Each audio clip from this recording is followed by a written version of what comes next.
Ciao a tutti ragazzi, la domanda di questa sera, di quest'oggi è con un acquario di discus che manutenzione va fatta periodicamente.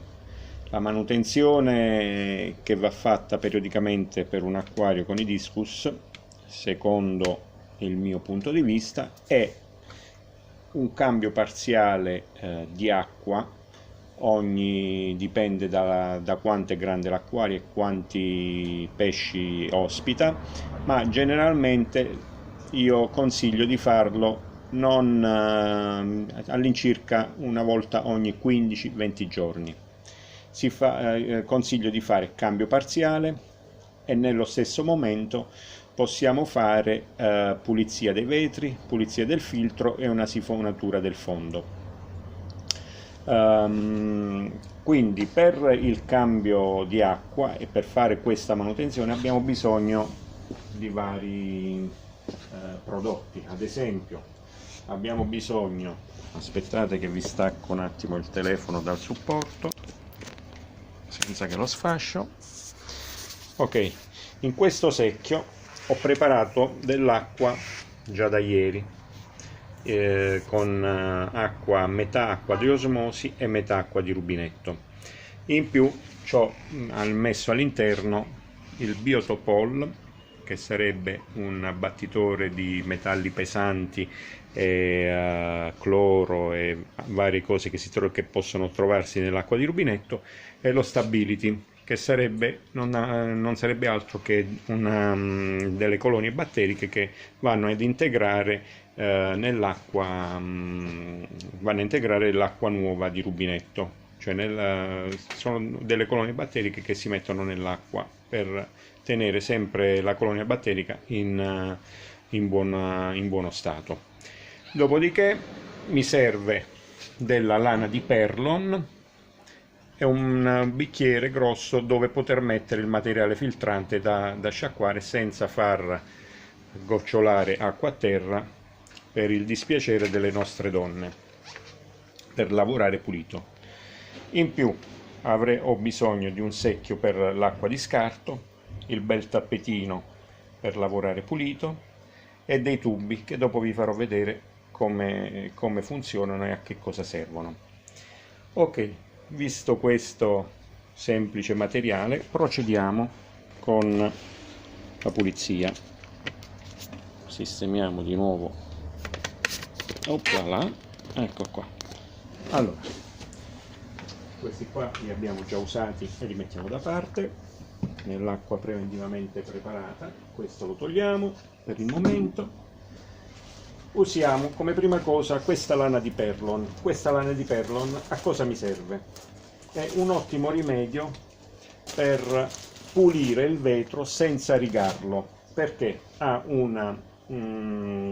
una grana ruvida, però nello stesso tempo non graffia le pareti, raschia le piccole particelle di alghe, ma non graffia il vetro come potrebbe fare normalmente una spazzola magnetica. Normalmente con le spazzole, a parte che non viene mai ben pulito l'acqua, il vetro, ma poi attrae molto spesso le pietroline ferrose dal fondo quando vi si stacca e vi graffia tutto il vetro. Con questa cosa qua è semplicissima, la si trova in ogni negozio di acquari, basta un semplice batuffolo e la sua ruvidezza pulisce ma non graffia. Allora, apriamo il cassettino, il coperchio del nostro acquario, ci alziamo le maniche per non bagnarci, la camicia o il maglioncino che ci sia, e provvediamo a pulire la parete del vetro. Dall'esterno noi vediamo che il vetro dove va più pulito. Essendo bianca questa lanetta, riusciamo a vedere in contrasto lo sporco del vetro, dove sta di più. Vedete? Si evidenzia. Facciamo una leggera pressione, tanto non abbiamo nulla da temere perché non graffia le lastre, e con il bianco della lanetta riusciamo a vedere in contrasto le varie zone di sporco del vetro. Ecco, vedete?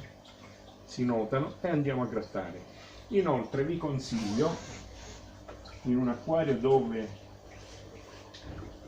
ci sono discus e diamo specialmente da mangiare del pastone, quando facciamo questa operazione portare un dito avanti, sentiremo sotto al dito il vetro viscido. Questo viscido è dovuto al grasso del pastone che viene somministrato volta in volta quando diamo da mangiare, e quindi sappiamo dove portare la lanetta per pulire quel viscido, perché ad occhio nudo molte volte non lo riusciamo a vedere.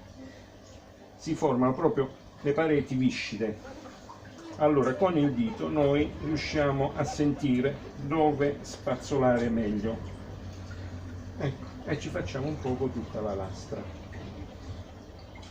Molti clienti mi scrivono, mi chiedono come con la loro spazzola magnetica hanno trovato dei graffi sulle pareti, e gli do questo semplice consiglio in modo che non rischiano di rovinare i vetri ulteriormente, anche perché se il graffio diventa più profondo comincia a diventare pure pericoloso per la tenuta dell'acquario stesso. Ok, una volta, adesso faccio solo questa parete per non essere troppo lungo nel video. In pratica si fanno tutti e quattro le lastre dei vetri più accuratamente. Adesso, per essere più sintetico, vi faccio solo questa qua. Una volta fatta questa operazione, svuotiamo parte dell'acquario. Quindi userò, per fare questa operazione, userò un tubo di scarico e un secchio dove raccoglierò l'acqua di scarto.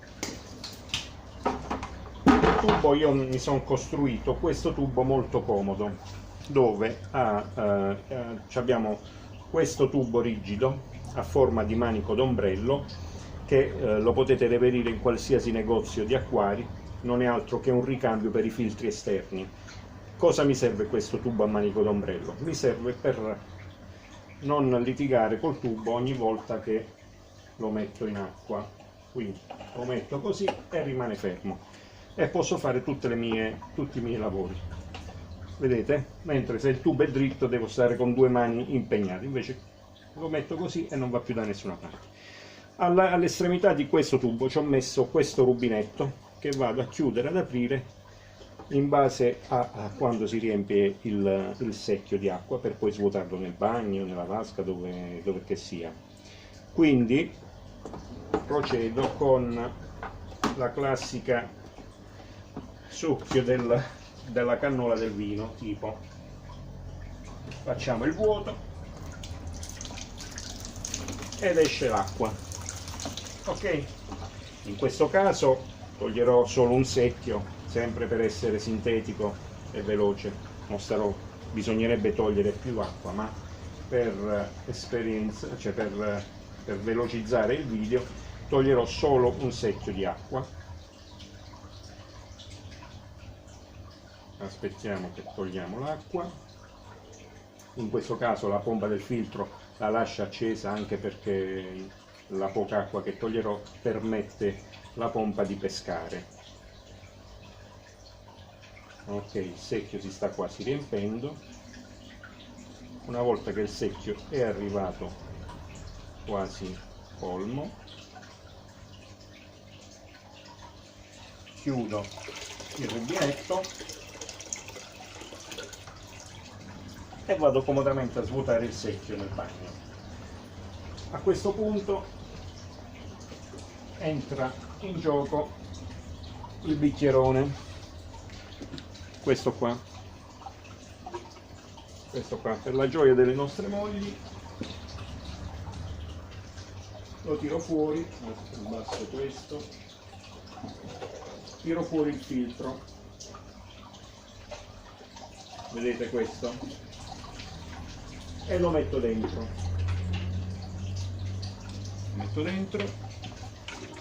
Questo qua, non facciamo gocciolare a terra, non sia mai, e lo porto nel bagno a lavare.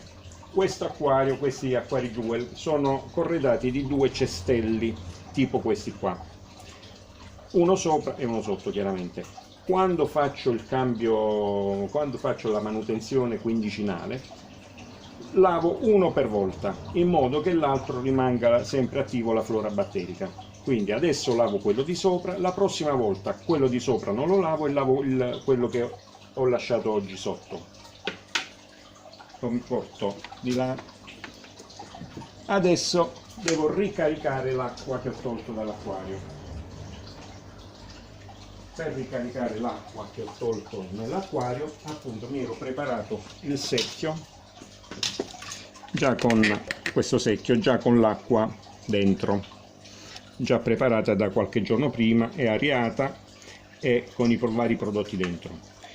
Per riempire sempre questo qua e fare meno sporcizia possibile, mi sono creato quest'altro tubo, dove a un'estremità abbiamo un altro manico d'ombrello che andiamo a mettere qua, e all'altra estremità abbiamo una pompa sommersa che abbia una prevalenza almeno di 1 metro, 1 metro e mezzo, in modo da poter vincere il salto da terra fino dentro l'acquario. Quindi la immergiamo nel secchio e attacchiamo la corrente.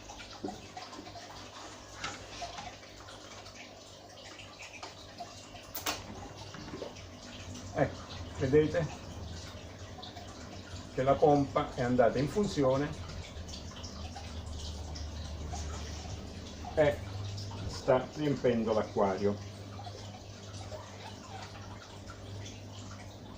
In questo modo avremo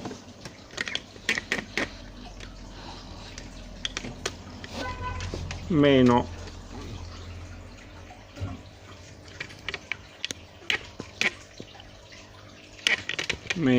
porcherie possibili e avremo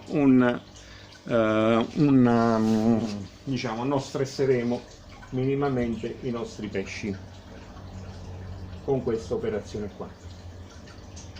Quindi questa è un'operazione che andrebbe fatta ogni 15-20 giorni, questa operazione qua, per poter tenere sempre un'acqua sempre sotto controllo e tenere bassi i valori di nitriti, nitrati e fosfati.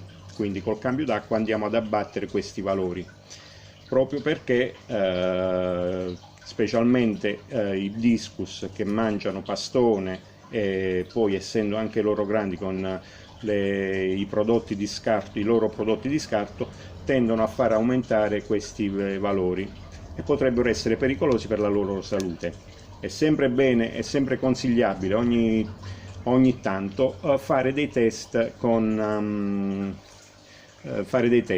sia del pH, dei nitriti, nitrati e fosfati. Molto importante in acquari dove non si cambia molto spesso l'acqua, il pH tende a scendere e noi non ce ne accorgiamo. Quindi con i test riusciamo a capire se i valori del pH sono più o meno nella norma o meno.